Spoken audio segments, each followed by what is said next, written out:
Every city in the world has a local flavor.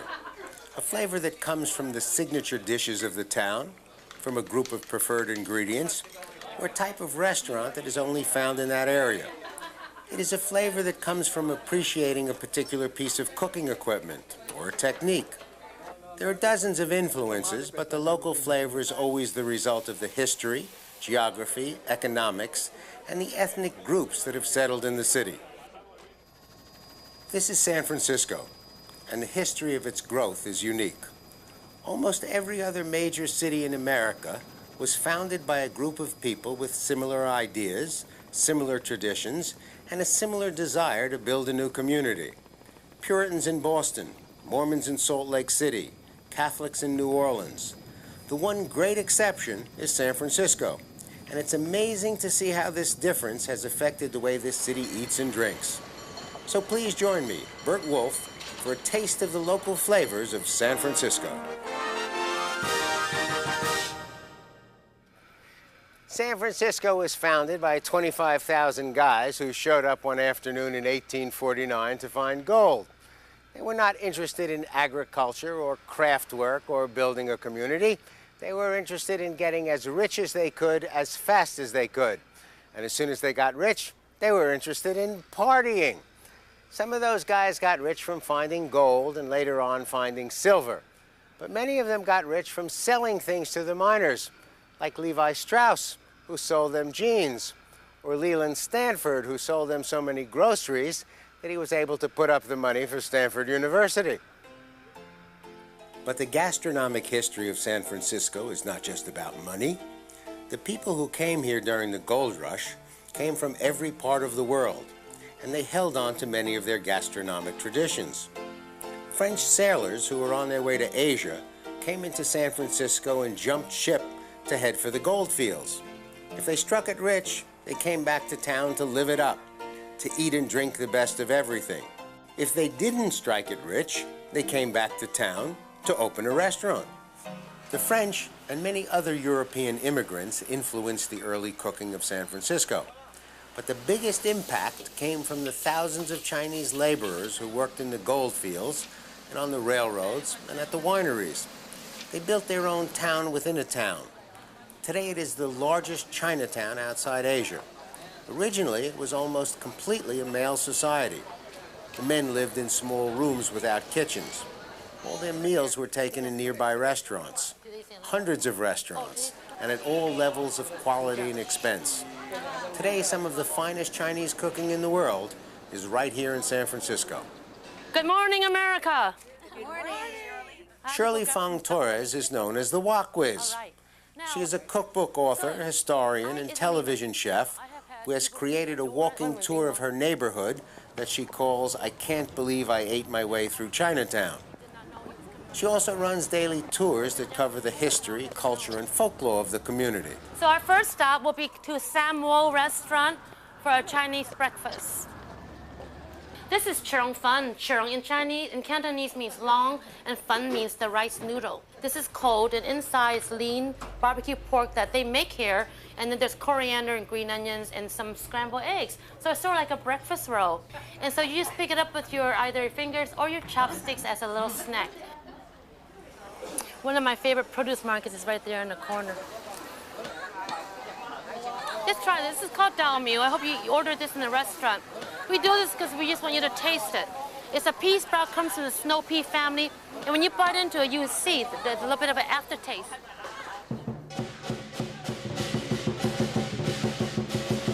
Now, that's a lion dance to signify the grand opening of a new restaurant or a business. So there's a lot of celebration.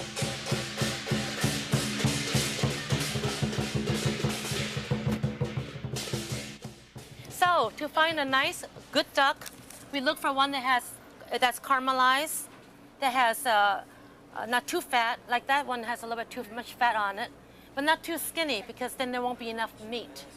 You want one to have a graceful neck and nice legs and thighs. What kind of body I'm trying for? Oh, back to the duck. Now, which one do you rethink? We're going to go with the N one. The N one. Okay, we'll pick that one. That was your pick. So that was my pick.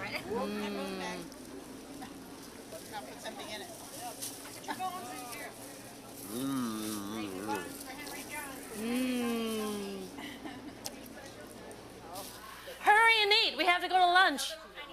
And I love this place because they have excellent dim sum and then also great entrees. And the food we're having today is actually more like a banquet because we have been eating so much on the street already. And the Chinese realized there was a business here. They could open up a restaurant and these non-Chinese would come in and pay money for their meals, and so Chinese food started to become popular. At the same time the Chinese were building Chinatown, the Italians were building San Francisco's Little Italy.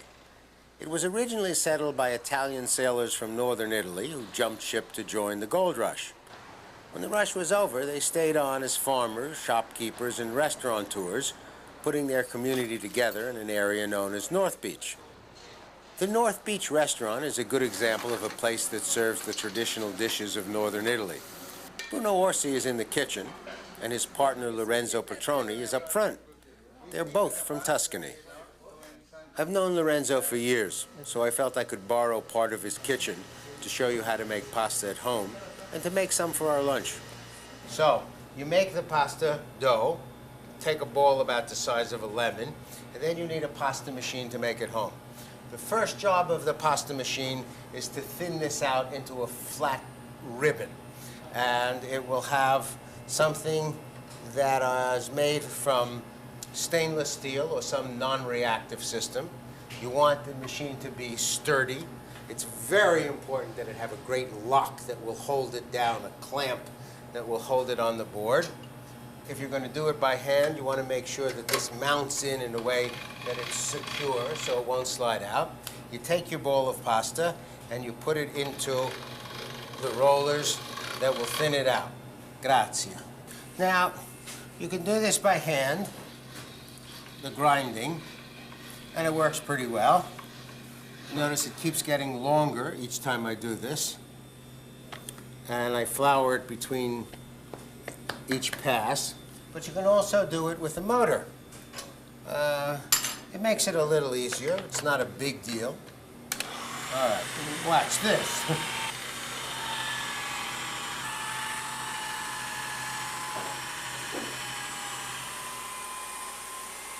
Now, normally, you would let this dry for a couple of hours. And then when it was dry, you would change to the cutters. When you pick out a machine, it's nice to have at least 2 cutters. This one has, I think, 6 different cutters. Okay, andiamo.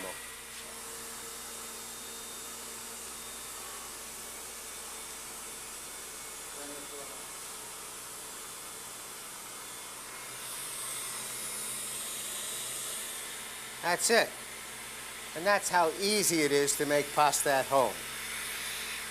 The Italians were the first major European immigrants, and the Chinese were the first major Asian immigrants.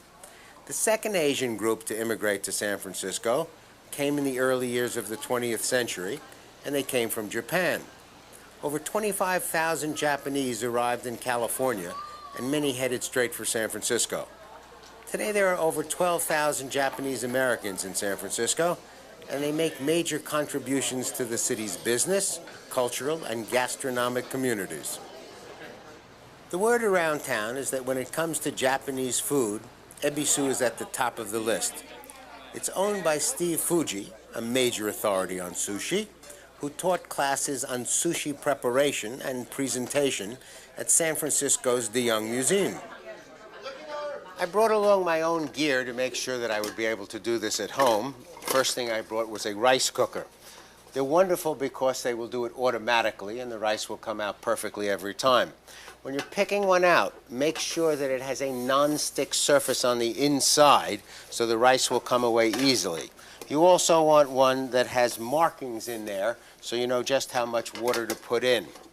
It'll cook white rice in about 30 minutes, about 40 or 45 minutes for brown rice. It has a clear top so you can see when the rice is finished. And when it is finished, it automatically shifts to a holding temperature and it will keep the rice warm for up to 12 hours. Good piece of gear. Second thing is my sushi kit. Okay, Steve, do I have the right stuff here? Okay, Sushi vinegar. Sushi vinegar, yes. All right. And soy sauce. Sauce, rice vinegar, right? pickled ginger, And wasabi. wasabi, special rice, Special rice. my nori, Yeah. dried seaweed, Okay. and the single most important piece of equipment, a teeny little window shade. There you go. Yeah, Okay. that works. Okay, I'm ready to learn how to make sushi. Okay. Then you put seaweed on a bamboo shade, and like so. This is the shiny part. Right. It's outside, and the dull sides go inside. So it's the dull side that goes up? Right. Gotcha. And then you put rice. It's leave about ½ inch or so from the top, and they go like so. And then you just bring it down easy, like so. I'm just spreading it out. Right. So This is spreading out better than mine. Going to be in remedial sushi making, I can tell. and then come to the end, put wasabi, and like so. It's Japanese green horseradish. Green horseradish, okay. Okay, put this in the middle. Okay. So bring this mat like so, and then bring it over. And then when you lift this one up, it's got almost ½ inch lips over here. Right. And then pick up the mat, one side, okay, and then push it over. Just roll. Not too hard. Okay, and then like this. There you go. I do that? Yeah. Oh, look at that. Give me a match. Okay, wait a knife Okay. and run the water down so will not stick to the rice. That's why a lot of people do go like this and there you go. To run the water down, okay. You're right-handed, I'm left-handed, so Okay. then you cut them in half. Cut it in half. Is that a half? I don't think so. Well, okay. Okay, turn this over. Turn that over. Should be even, right? No. I'll make it even. Wait a second. Okay. Okay, Now it's even. cut this in a 3-piece. Into 3 pieces. Right. Then when you put them in a dish, should be height will be all same, and the fish in the middle. So the first thing I noticed is they're not all the same height, and my fish is not in the middle as effectively as yours. Right. Okay. But as it goes, you will learn.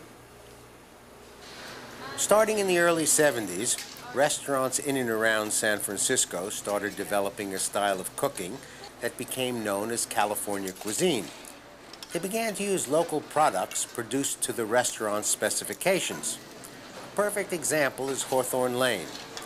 Ann Gingrass is the chef, and David Gingrass manages the house. The room is beautiful, sophisticated, and comfortable. The open kitchen can be seen but not heard, and the food, which blends European, Asian, and American elements, is excellent. We started with a carpaccio of apple with walnuts and jack cheese, which Ann is going to demonstrate. But first, a word about slicing. Normally when you cut food, the food stays still and the blade moves over it. But there's an alternative where the blade stays stationary and the food moves over the blade. And the best example of that is something called the mandolin.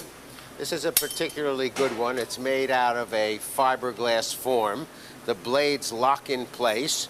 You can use this nut on the back to adjust the thickness, both in inches and in millimeters. And there are a number of different types of blades. Take your food, put it in place above the blade, take your safety guide and lock it on. It holds the food, and then you're in business. Our apples are ready. Let's go. What happens next? Then we put the apples on the plate. So we coat the plate like this, and then to prevent it from turning discoloring, we brush it with a little walnut oil mixed with parsley and tarragon. Then I sprinkle it with this little walnuts chopped with these chocolate nibs. Yeah. They're like the chocolate bean crushed up. And then we squeeze a little lemon juice, salt and pepper, and then we shave this cheese. And you just sprinkle that around. That's it. Well, I'm ready to start. Yeah. The apple carpaccio was the first appetizer. Next, crispy fried prawns with toasted garlic sauce and fresh spring rolls. A taste of stir-fried lamb with eggplant and garlic chips served in radicchio leaf cups. The main course was spiced marinated grilled chicken with curried noodles and carrot and peanut wontons. And for dessert, a lemon chiffon passion fruit cake with shaved white chocolate. At the end of this program, I'll show you how to get the recipes for the dishes in this show.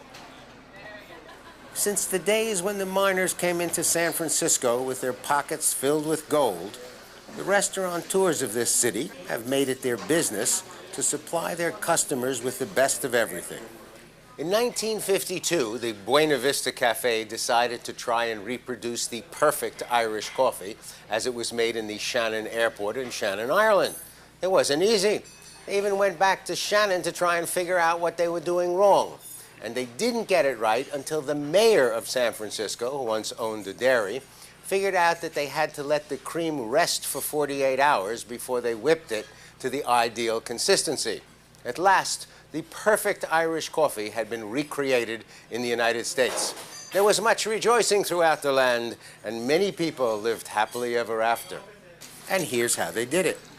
First, a heat-proof glass is selected and preheated with hot water. 2 sugar cubes go in. Then the glass is filled to the 3/4 mark with hot coffee, and the sugar is dissolved. A jigger of Irish whiskey is stirred in. Now, they only put the whiskey in because it helps hold up the lightly whipped cream, which is poured in gently over a spoon. Not even the Blarney Stone was left unturned in their search for the perfect Irish coffee. Here is to the pursuit of excellence. In 1849, the Bodine family arrived in San Francisco and opened a French bakery. They used French baking techniques, but incorporated a sourdough process to create a sourdough French bread. Since then, San Francisco has become famous for its sourdough bread, which is made from a combination of flour, water, and wild yeast. That's the mother dough that we've perpetuated since 1849. My guide is Larry Strain, the president of the company. The flour and water are mixed together and exposed to the air in order to attract the wild yeast. Once the yeast takes hold, the mass turns into a starter or culture, which is the foundation of sourdough bread, and acts as a leavening agent like any yeast or baking soda. Each time a new batch of bread is baked, some of the original starter is incorporated in the new batter, and some of the new batter is turned back into the original starter. The Bodine Bakery is still using the starter that got started in 1849. What makes sourdough bread taste different in one part of the world than it does in another is the local wild yeast that grows in the area. The wild yeast in San Francisco is so specialized that it is known as Lactobacillus San Francisco. Now, of course, you could buy sourdough starter in San Francisco and bring it home to any city in the world and make sourdough bread, but it would never taste the same as it does in San Francisco because your local wild yeast would want to join in the fun. San Franciscans have an extraordinary interest in good eating and drinking. They take it seriously in terms of pleasure, but they also take it seriously in terms of business. There are over 3,500 restaurants in San Francisco. You could eat in a different one every day, and it will take you 11 years to get through them. And travelers love that. San Francisco is the #1 tourist destination and considered to be the top city for restaurants. 16 million visitors come here every year and spend $6.5 billion. In 1909, the city formed the San Francisco Convention and Visitors Bureau, which makes it one of the oldest organizations of its kind in the United States. It has over 2,300 member firms, which makes sense because tourism is the largest business in San Francisco. Over the years, the Bureau came to realize that many people traveled because of their interest in eating and drinking, and they commissioned the first national study of people who loved good food and wine, which has become known as the Foodie Study. John Marks is the president of the San Francisco Convention and Visitors Bureau. A foodie is a dining enthusiast, a hobbyist, if you will. Some of us play golf, some play tennis, some go boating. Foodies clearly like to go out and dine and enjoy fine wine, and they do so in record numbers. About 77 million Americans self-classify themselves as foodies. Well, foodies today are really kind of going back to basics, looking for good value, good food, good quality, good service. They're over the minimalist thing, they're over the tall food thing, and they're just looking for an exceptional evening out. Well, San Francisco has the very high-end restaurants that people know about, but it's that large base, that 3,500, that we're so strong in, and the ethnic diversity of our restaurants is terrific. One of the major pieces of information to come out of the foodie study was the importance of the credit card, which was music to the ears of San Francisco's business community because San Francisco is the home of the modern credit card. The idea of using a credit card to make a purchase was introduced during the early decades of the 20th century. A major catalyst was the automobile. As Americans bought more and more cars, they used more and more gas, and the gas companies got the idea of issuing a credit card so you could fill up your tank and debit your bank at the same time. The card only worked for the gas company that issued it, which kept you loyal, but Americans, being somewhat promiscuous, usually carried at least two. In 1914, Western Union offered a credit card for its services, and then a number of large retailers joined in. But they were all closed systems. You could only use the card for purchases in the company that offered you the card. Most people still found it pretty tough to make a purchase without cash. But the real breakthrough in the credit card business was made by a company that got started at the beginning of this century in San Francisco. A.P. Giannini was the head of a small neighborhood bank called the Bank of Italy. He became famous because the day after the great earthquake of 1906, he crawled through the rubble of his bank, took out the money that was in a safe, set up a table in the street, and began making loans to people who wanted to rebuild their homes and businesses. His little bank grew and eventually changed its name to the Bank of America. Giannini's interest in extending credit eventually ended up as the Visa card. And in spite of the fact that it can be used to purchase anything, anywhere, its users seem to have a special interest in good food and wine, which is typical of most things that originate in San Francisco. An example is Beach Blanket Babylon. Beach Blanket Babylon is a musical spoof of pop culture that opened in 1974 and has been running ever since, which makes it the longest-running musical revue in the history of American theater. And some of its funniest stuff is about eating and drinking.